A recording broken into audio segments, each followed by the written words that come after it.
Good evening. Yes, that is correct. Students in Bethel were able to sleep in a bit after schools decided to wait until the ice on the roads cleared up, which seemed to be a good idea given how dangerous the situation was this morning.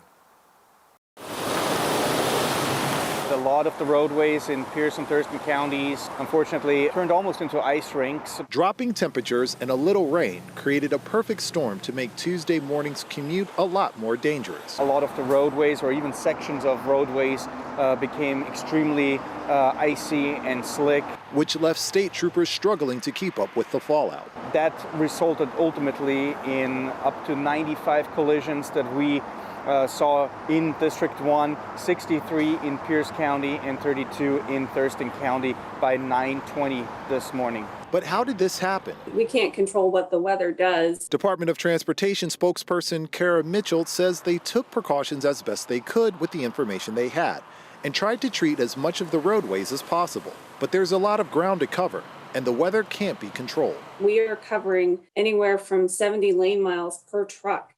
That's a lot of distance if you think about I-5, State Route 410, State Route 7, 16, and elsewhere. Mitchell says that crews will be out again tonight to make sure that the roads are as safe as possible to avoid another morning like the one we just saw. In the meantime, Trooper Ryer is calling on drivers to be careful because by the time you notice the threat, it's already too late. When people see snow, they're more inclined to slow down a little bit because they can actually see the hazard on the roadway, but icy patches are often not visible. We might be looking at black ice and you won't notice that there is ice until you already slide somewhere off the roads.